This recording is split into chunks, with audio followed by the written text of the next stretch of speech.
Well, I was surprised they had me on the youth panel because I'm 23 years old. I think I'm the second youngest person here, but I always tell people when I go to IHOP that I'm 55 plus so I can get the discount. So obviously, a lot of y'all probably here, some of y'all probably know me, some of you probably don't. They already gave me the introduction. I'm a meteorologist. And so my perspective is very interesting. And I grew up in a conservative family. My dad is very, very pro-Trump. He's probably watching right now. Hi, Dad. And my mom's probably watching too. But I grew up in a conservative family, so I've always had conservative political beliefs. But I always thought it was important, and it's a standard I hold to this day, that I don't let my political beliefs color how I interpret scientific data, because science is science, and that's that. Now, when I was in middle school and high school, I had wonderful science teachers. I'm not going to talk bad about any of them. They were all fantastic, but a lot of them were probably education majors that didn't have special backgrounds in physical sciences. So they taught directly from the textbook. Now, we were never forced, thankfully, to watch An Inconvenient Truth, but we were taught that, well, sea level is rising rapidly, and this is our fault. Fossil fuels are causing the planet to burn to a crisp, like the way I like bacon. And we were taught all these horrible things. Now, my dad's a mechanic. He owns 2 auto repair shops, and they happen to have gas stations with him. So my teachers kind of turned me against my dad a little bit because he's selling gas and working on these internal combustion engine cars and trucks. And I just thought that this was the worst thing. You're contributing to the death of the planet. And I got really concerned about this climate change thing. Now, I wasn't one of those media activists with the picket signs saying, ExxonMobil's in there, fossil fuels are unfair. I was just concerned. And I would get into these arguments with my father all the time at dinner about it. And at one point, and I want to talk about this in the keynote speech tonight, that I actually have a slideshow to share with you on. This one, I'm just talking. It was December 2015. Now, I don't know if Joe Bastardi's in here or not, but he'll tell you that December 2015 was an absolute blowtorch here in the eastern United States. Temperatures that month, and by the way, I grew up about 40, 50 miles west of here in Northern Virginia. So our winters, we have mild winters, we have cold winters, but I had it in my head, probably from all the Christmas movies you watch as a kid, that it's supposed to be cold and snowy. And I thought that the temperatures are in the 60s and 70s. This is not normal. And my dad told me, he said, son, it was 70 degrees when I was 10 years old. On Christmas Day, I was outside playing football in the yard. Speaking of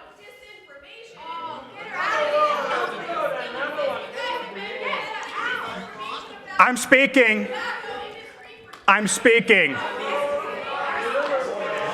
You are fake news, quite frankly.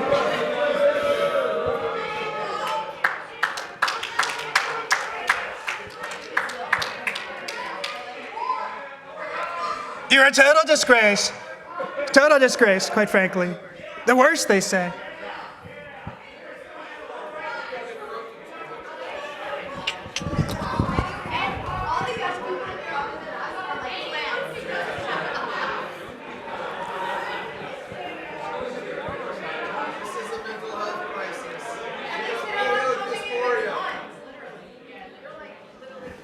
They really hate us.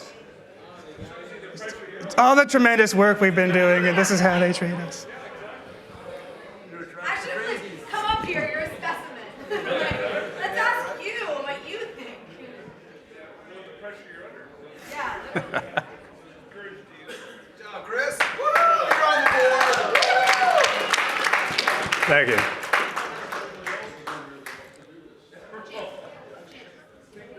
Now, before Miss Sally interrupted me, I was saying that my dad told me that it was 70 degrees on Christmas in 1982 when he was 10 years old. Now, I thought, yeah, you're full of it. Dad was right. I checked the data, and I would be happy to show her the chart, but it's in my presentation later. She should have stuck around.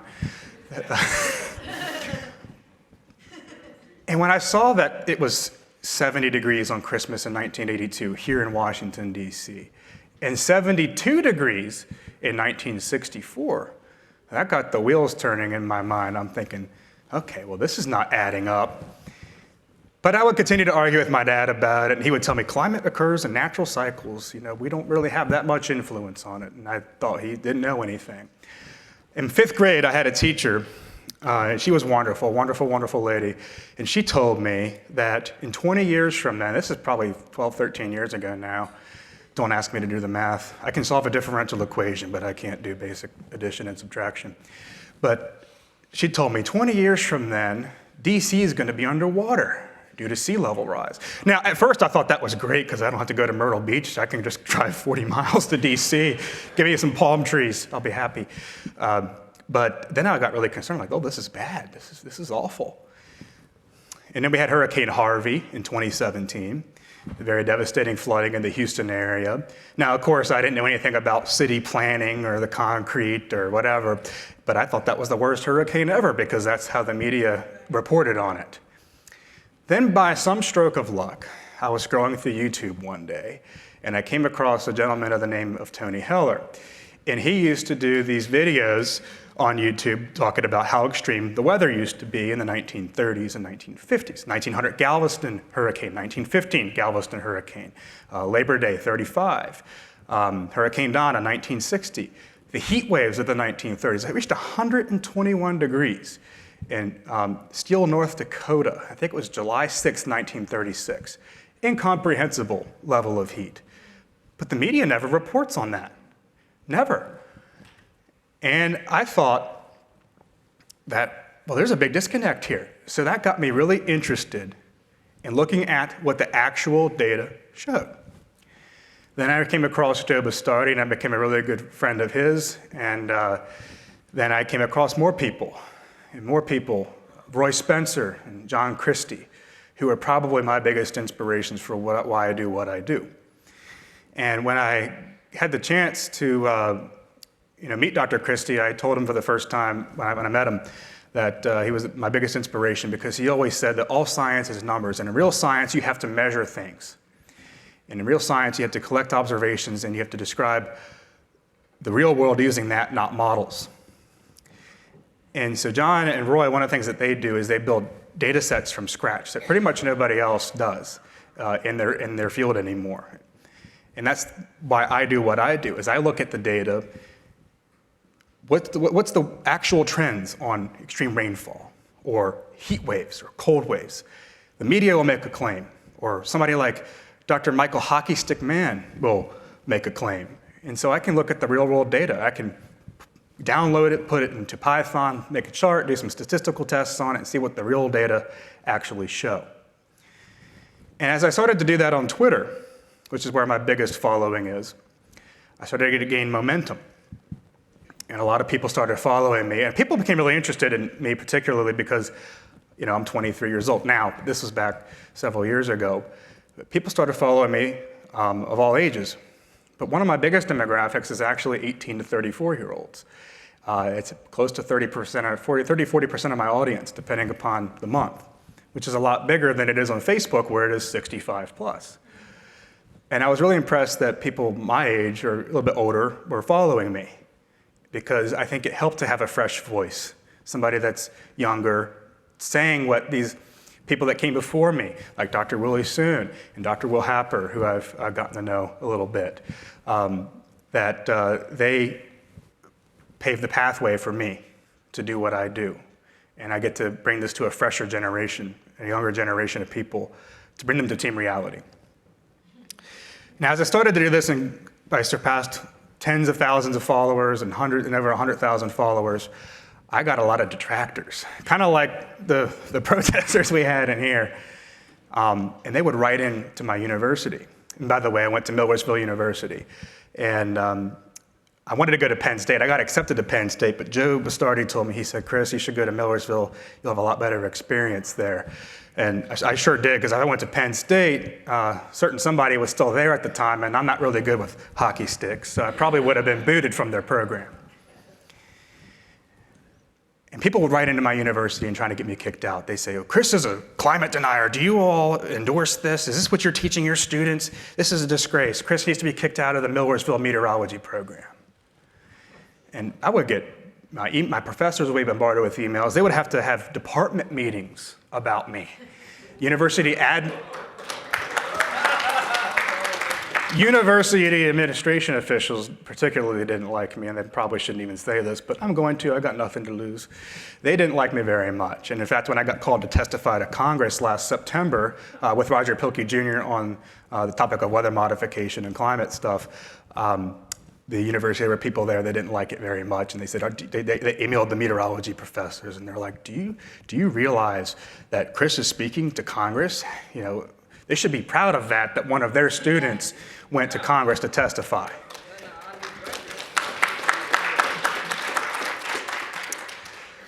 I had a great time there. It was a fantastic, and anybody that wants to ask me about that, you know, when I'm done, it's fine. We can talk out in the dinner session or whatever. After I speak, I'll be happy to answer any questions. But the university people or the higher-ups didn't like me very much, and they would have to have meetings. They would call my professors. Now, my professors didn't agree with my stance on climate change. They would agree on some things, but not everything. And that's fine. That's how science is supposed to work. But my professors are old school. Most of them are 50 plus, and all but one of them had my back in those meetings and defended my right to freedom of speech. And for them, I'm thankful that I was able to get through that meteorology program. So shortly after graduation, I had another viral post. I forget what it was. It probably was about me and why I do what I do.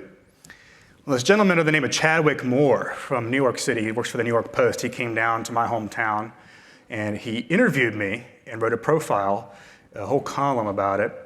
And it was about my life and my story. And he called me the anti-Greta Thunberg, which was pretty cool. And so I have my middle school history teacher, Mrs. Christakis, wonderful, wonderful lady. She was visiting, I think, her son in New York State. And I think he was reading the paper, and she saw my picture in it. And so she saved me a copy that I have framed and hanging on my wall. So bringing young people into this whole movement is not easy, because a lot of young people, myself included, were driven by emotion. Oh, I feel this, I feel that, the world's getting hotter, we're all gonna die. That was kind of my mentality. And somehow, I guess, being the son of my dad, and who's a very fact-based person, and my mom, who's also a scientist, I was able to cut through the nonsense and see the light. But I think that in order to convince young people to do this, you can't just state, well, here's the data. You also have to bring a fire to it. So when somebody comments something ignorant beneath my post or irritates me or whatever, comes at me, I just go back at them.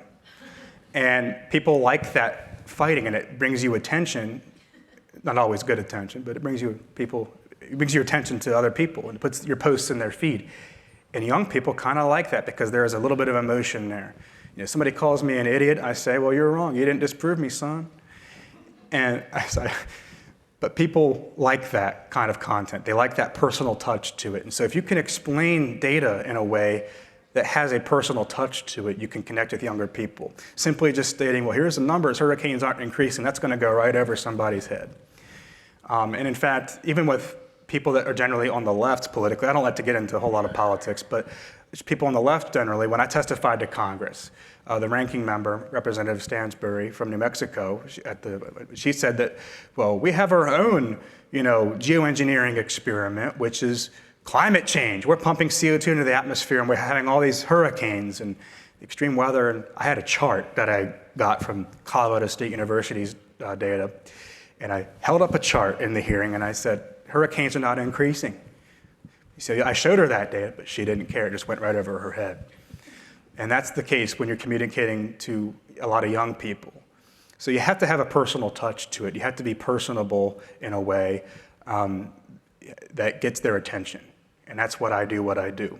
And when you do videos, kind of like what Lucy does, you have to bring a whole lot of energy to it. You have to speak with fire. You have to speak with confidence. You have to, explain why that viewpoint's wrong. And you also can explain it in a way that, this is what I do when I do interviews with people, is I tell them that I was at one point one of you. I was on your side.